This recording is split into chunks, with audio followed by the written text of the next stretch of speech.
আপনি যদি ছোট ব্যবসা করেন তাহলে এই 15 মিনিট আপনার চিন্তা বদলে দিতে পারে।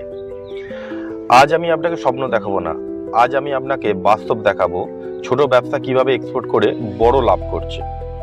আর ভিডিওর মাঝখানে আমি আপনাকে কিছু এর পজ অ্যান্ড কনস দুটোই তুলে ধরবো। চলুন শুরু করা যাক। আচ্ছা, আপনি তো প্রতিদিনই খাটছেন কিন্তু লাভ বাড়ছে না, এটাই তো বাস্তব। লোকাল বাজারের কিন্তু 3টে সমস্যা। দাম আপনার হাতে নেই, কাস্টমার প্রচণ্ড দরদাম করে, প্রফিট মার্জিন কিন্তু খুব কম।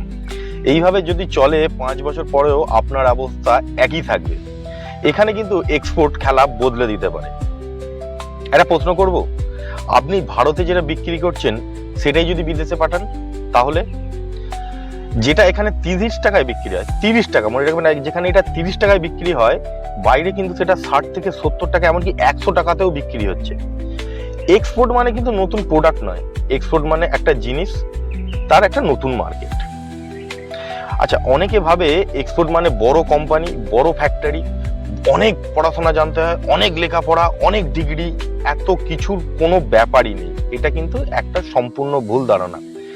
আজকে যারা কিন্তু এক্সপোর্ট করছে তারা বেশিরভাগই ছোট ব্যবসায়ী, এবং তারা এই ছোট ব্যবসাটাকে অনেক বড় লেভেলে নিয়ে গেছে শুধুমাত্র এক্সপোর্ট করে। আপনার মতোই তারা মানুষ যারা একদিন কিছুই করতে জানতো না, তারা আজকে এক্সপোর্ট করে বড় টাকা, বড় মুনাফা কামাচ্ছে। এবার বলি আপনি কি কি এক্সপোর্ট করতে পারবেন। দেখুন, এক্সপোর্ট সমস্ত কিছুই এক্সপোর্ট হয়। আপনার এলাকায় আপনি খুলে দেখুন, সমস্ত কিছু এক্সপোর্ট হয়। আমি আপনাকে উদাহরণ দিতে পারি, চাল, মশলা, মশলা বলতে সমস্ত রকমের মশলা, যে গার্মেন্টস হয়, হ্যান্ডিক্রাফট মানে যেগুলো হাতে তৈরি জিনিস, হার্বাল প্রোডাক্ট, এমন কোনো প্রোডাক্ট নেই ইন্ডিয়াতে যেটি আপনি দেখছেন সেটি এক্সপোর্ট হয় না। সমস্ত কিছুই এক্সপোর্ট হয়, এবং সেই এক্সপোর্ট থেকে যারা ছোট ব্যবসা, যারা ছোট দোকানদার আছে, যারা ছোট হোলসেলিং মার্কেট আছে, ইভেন যারা সার্ভিস করে, সার্ভিস করতে করতে সাইড বিজনেস হিসাবে একটা তারা এক্সপোর্ট ব্যবসা করে, তারা কিন্তু একটা ভালো মার্জিন ইনকাম করছে এবং তারা একটা সম্মানের জায়গায় আছে।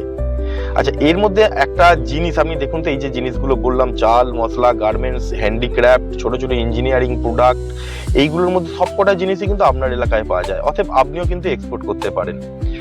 এবার এখানে সবাই আটকে যাচ্ছে কেন, এক্সপোর্ট করতে পারছে না কেন? এক্সপোর্ট করতে গেলে কিছু পেপার তৈরি করতে হয়। সেই পেপারগুলো কিন্তু খুব বিরাট কিছু নয়, যেটা আপনিও তৈরি করে নিতে পারবেন। কি কি লাগে না, আইইসি কোড লাগে। আইইসি কোড, আইসি কোডটা কিভাবে হয়? গভর্নমেন্টের পোর্টাল আছে, সেই পোর্টালে গিয়ে আপনাকে অ্যাপ্লাই করতে হবে, 1 থেকে 2 দিনের মধ্যে আইসি কোডটা দিয়ে দেয়। এবার আপনাকে যেমন ট্রেড লাইসেন্স, জিএসটিতে এগুলো করতেই হয়। এগুলো আপনার এলাকায় দেখবেন যারা অ্যাকাউন্টসের কাজ করে তাদেরকে কিছু টাকা দিলে তারাও তৈরি করে নিতে পারে, বা আপনি নিজেও তৈরি করে নিতে পারবেন। তাহলে আপনার একটা কোম্পানি সেট আপ হয়ে গেল। এবার আপনি বায়ার কিভাবে পাবেন? ছোট্ট করে আমি বলে রাখি, এই ভিডিওতে বড় করে বলা সম্ভব নয়। বায়ার পাবেন আপনি বিভিন্ন B2B সাইট আছে, ইন্ডিয়া মার্ট, ট্রেড ইন্ডিয়া, এইসব সাইট থেকে পেতে পারেন। বিভিন্ন হোয়াটসঅ্যাপ গ্রুপ আছে, বিজনেস গ্রুপ, ফেসবুকের পেজ তৈরি করুন, কোম্পানির প্রোফাইলও তৈরি করতে পারেন, বা পোর্ট ডেটা আপনি মেল করতে পারেন, বা গভর্নমেন্টের বিভিন্ন আপনার সাইট আছে সেখান থেকে আপনি পেতে পারেন। তো এইভাবে আপনি বায়ার পেয়ে যাবেন। এবার বায়ার যখন পাবেন, আপনি তাকে একটা স্যাম্পেল হিসাবে পাঠাতে পারেন, বা অনেক বায়াররা স্যাম্পেলও চায় না। এবার আসি, আপনি বায়ার পেয়ে গেলেন, অর্ডার পেলেন, এবার পেমেন্ট কিভাবে? পেমেন্ট তো মারাও যেতে পারে যে কোনো বায়ার আদৌ পেমেন্ট দেবে কিনা। তার জন্য কিন্তু গভর্নমেন্টের দারুণ সুন্দর পলিসি আছে। আপনি প্রথম দিকে অ্যাডভান্স পেমেন্টে করার চেষ্টা করুন, আগে বায়ারের কাছ থেকে আপনি টাকা নিন, তারপরে মাল পাঠান। এবার ধরুন অনেকে কি করে, যারা এক্সপোর্ট করে করে একটু হ্যাবিচুয়েটেড হয়ে গেছে, তারা এলসিতেও কাজ করে। এলসি কিন্তু লেটার অফ ক্রেডিট, এলসিটাও কিন্তু নিজেই একটা গ্যারেন্টি পেমেন্ট বলতে পারেন। যারা অনেক বড় ব্যবসায়ী বা মিডিয়াম ধরনের ব্যবসায়ী, তারা কিন্তু এলসিতেও কাজ করে। তো আমি আপনাকে প্রথম দিকে বলবো যে অ্যাডভান্স পেমেন্টে কাজ করুন।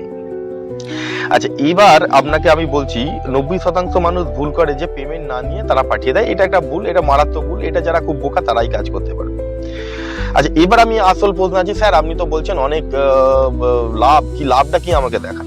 আমি লাভ আপনাকে পুরো বলে দিচ্ছি। যেমন আমি একটা উদাহরণ দিচ্ছি, চাল, ধরুন নন বাসমতি চাল, সোনা মাসুরি, বা এই সোনা মাসুরি চাল দিয়ে আমি বলছি। ধরুন আপনার এলাকায় এই সোনা মাসুরি চাল 35 টাকা বা 40 টাকাতে পাওয়া যায়। আপনি এখান থেকে কোনো হোলসেলারের কাছ থেকে 30 টাকা বা 40 টাকাতে আপনি চালটা কিনলেন। এই চালটাই আপনি এক্সপোর্টারকে বা যারা বায়ার তাকে আপনি 70 থেকে 80 টাকাতে বিক্রি করলেন। তাহলে আপনার মার্জিনটা কত দাঁড়ালো? আপনি 1 কন্টেনার, 2 কন্টেনার বা এখন কম কম করে পাঠান, এতে কিন্তু প্রচুর লাভের সম্ভাবনা আছে।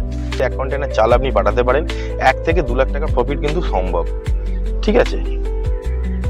আচ্ছা, আমি কিন্তু সবসময় বলি যে ছোট ছোট শিপমেন্ট করুন, অল্প ইনভেস্টমেন্ট করুন, ধীরে ধীরে এক্সপোর্ট মানে কিন্তু হঠাৎ করে আপনি বড় হয়ে যাবেন না। এক্সপোর্ট মানে কিন্তু নিয়ন্ত্রিত গ্রোথ, আর এই গ্রোথটা যদি আপনার হয়ে যায় 1 বছরের বা 2 বছর টাইম লাগে, তাহলে কিন্তু আপনি একটা ভালো জায়গাতে পৌঁছে যাবেন। এবার একটা সমস্যা আছে, মানুষ ভাবে যে আমি পারবো কিনা। অবশ্যই পারবে। আজকে যারা এক্সপোর্ট করছে তারাও কিন্তু শিখেই এক্সপোর্ট করছে, ঠিক আছে।